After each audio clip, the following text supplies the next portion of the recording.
بات بولنے کی کوئی گنجائش نہیں رہتی،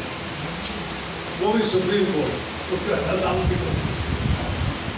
اور پھر یہاں اس پروگرام کے صدر کریم اللہ قریشی صاحب جو 4-5 زبانوں کے ماہر بھی ہیں، شاعر بھی ہیں، ادیب بھی ہیں، اور پھر انہوں نے اپنی زندگی کا کچھ حصہ وانگت شریف میں بھی گزارا، اور حضرت قبلہ میاں صاحب کی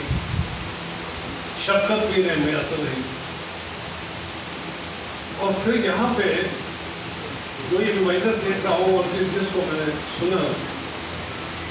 اور جو صبح سے یہاں بیٹھے ہیں، باقی فاروق قریشی صاحب کی نمائندگی میرے سمیت یہاں موجود ہے،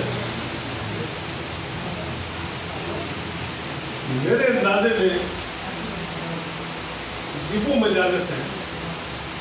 شاید اگر اللہ کو منظور ہو تو ہماری بخشش کی وجہ بنے۔ قبر میں جب ہم جائیں گے اس وقت میں اکیلا ہوں گا، آپ میں سے کوئی نہیں ہوگا، لیکن جس وقت نامہ اعمال دکھایا جائے گا، فرشتے دکھائیں گے کہ جب تم پیدا ہوئے تو مرتے دم تک تم نے جو کہا کیا، یہاں جھوٹ نہیں بول سکتے۔ ایک فلم چلے گی زندگی کی، پیدا ہونے سے مرنے تک، اس فلم میں سب کچھ دکھایا جائے گا، اور یقین کریں ہم میں سے جو جب گیا ہمیں یہ مجلس بھی دکھائی جائے گی کہ ایک دن آپ وہاں بھی گئے، تو وہاں ہمارا ایک دوسرے کا دیدار ہو جائے گا۔ اسی بات یہ ساری زندگی میں جو بھی آپ اچھے کام کریں گے، اور اللہ نہ کرے جب ہم کسی غلط کام میں ہوتے ہیں، جب غلط کام دیکھیں گے تو فرشتے بھی ناراض ہوں گے اور ہم بھی قبر میں خوفناک ہوں گے، لیکن یہ مجالس جب دکھائی جائے گی ہم فرشتے بھی خوش ہوں گے، ہم بھی سمجھیں گے کہ شاید اللہ کو پسند آئے اور ہمیں بخش دے۔ اس لیے ایسی مجالس میں جا کے انسان کا جو روح ہے، ایمان جو ہے وہ تازہ ہوتا ہے، بہت کچھ سیکھنے کو ملتا ہے۔ جہاں تک تعلق ہے آج کے دن کا، یقیناً یہ جو گزشتہ 2 مہینوں میں کشمیر کے 3 بڑے ہم سے چلے، جن میں محمد اشرف سرائی صاحب، اور پھر ان کے بعد حضرت میاں بشیر صاحب نقشبندی مجددی رحمۃ اللہ علیہ، اور پھر آج قائد حریت، قائد تحریک، قائد انقلاب سید علی شاہ گیلانی صاحب۔ تو آخر پہ انشاءاللہ جو دعا ہوگی تو ان تینوں کے لیے، تمام شہداء کے لیے میں اپیل کروں گا کہ ان کی درجات کی بلندی اور ان کے مشن کی تکمیل کے لیے دعا کی جائے۔ پھر میں مبارکباد پیش کروں گا اس خوبصورت اور مفکرین ملت، اور یہاں جو شاعری بھی ہم نے سنی، ایک نئی چیز میرے سامنے آئی میرے تجربے میں، کہ پرانے زمانے میں بادشاہوں کو، آج کل کے وزیر اعظموں کو، وزیروں کو دعوت دی جاتی ہے تو ان کے سامنے ان کی تعریف کی جاتی ہے۔ اس تعریف کا مقصد ہوتا ہے کہ یہ ہمیں بیٹے کی نوکری دے دے گا، کوئی پیسہ دے دے گا، سڑک پکی کر جائے گا۔ تو اس زمانے میں بادشاہوں کو خوش کرنے کے لیے کچھ پیسے ملتے تھے، لیکن مزہ یہ ہے کہ آپ کے جانے کے بعد کوئی آپ کی تعریف ہے۔ اب اس بادشاہ کی بات دیکھیں، یہ بادشاہ بڑا ہے کہ وہ بادشاہ بڑا ہے جن کے بارے میں ہم بیٹھ رہے ہیں، مجلس کر رہے ہیں، محفل کر رہے ہیں، وہ ہمیں دیکھ بھی نہیں سکتا، وہ ہمیں سن بھی نہیں سکتا۔ یہ ضرور ہے کہ اللہ کے فرشتے ان تک یہ پہنچاتے ہیں، اللہ کے فرشتے پہنچاتے ہیں ان تک کہ آپ کے فلاں دوست نے آپ کے مغفرت کی دعا مانگی ہے، آپ کے درجات کی بلندی کی دعا مانگی ہے، تو وہ جس حال میں ہے تو وہ اللہ کے قریب ہے، آپ کے لیے بھی واپسی دعا کرتے ہیں۔ اگر ہم قبرستان سے گزرے السلام علیکم یا اہل القبور، اور ہمارا ایمان ہے کہ وہاں پر ہر آدمی آپ کو جواب دیتا ہے، اگر نہیں کریں گے اسلام کو وہ ناراض ہوتے کہ یہ آدمی جائے گزر گیا۔ بہرحال آمدن بار بنسل ایک بزرگ نے میرے مطلب یہ کہا کہ ریلیشن،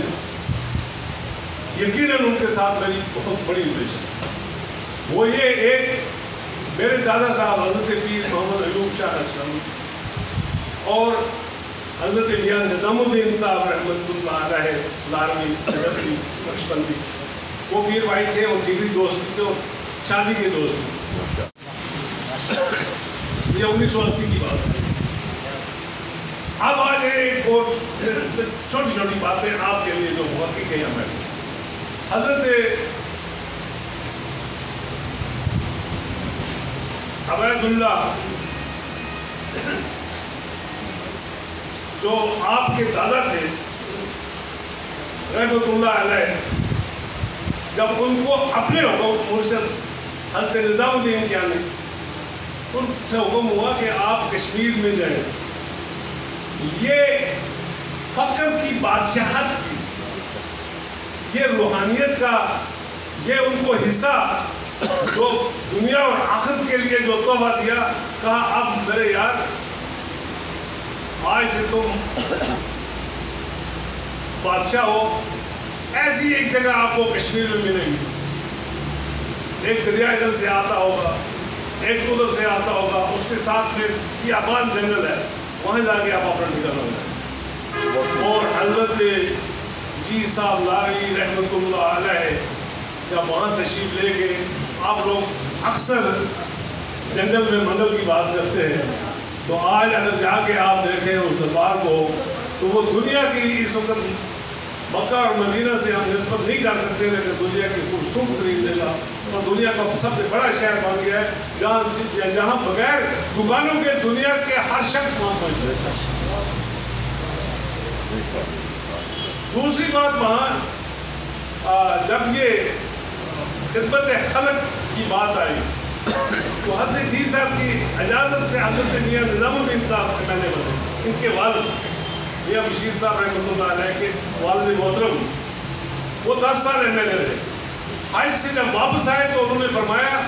کہ اب میں دوسرے اپنے کام کروں تو میاں بشیر صاحب کو زبردستی، یہ بڑے شوقین اور بڑے خوبصورت نوجوان تھے، بہت بہادر، تو کہا آپ نے اب دونوں چیزیں کرنی ہیں.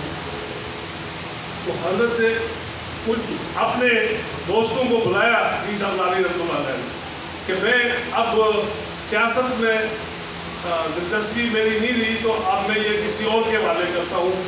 تو آپ کا کیا مشورہ ہے؟ تو ظاہر سی بات ہے میاں بشیر صاحب کی موجودگی میں دوسرا کون ہو سکتا تھا. یہ فیصلہ بھی انہوں نے دوستوں سے کرایا، رشتے داروں سے کرایا، باقی بھائی بھی موجود تھے تو میاں صاحب. لیکن یہ بات ضرور کی کہ میاں گلو نہیں ہوئے گا اسمبلی میں، میاں کا نال سب دے گا. یہ ان کے والد صاحب کا فرمان ہے. ابھی ہمارے بزرگ گیا تقریر کی سنی سنائی بہت سارے باتیں کر کے میں ان سے کوئی اختلاف نہیں کرتا، لیکن عشق میں اور جنگ میں سب کچھ جائز کہہ دیتے ہیں. لیکن یہ حضرت نظام الدین اولیاء کا فرمان تھا کہ بشیر کلو نہیں جائے گا، اس کا نام سخت ہو جائے گا، اور واقعہ اگلی اسمبلی میں ان کے ساتھ ساتھ دے. اب آپ کہیں کہ قریشی صاحب نے ایک بات کی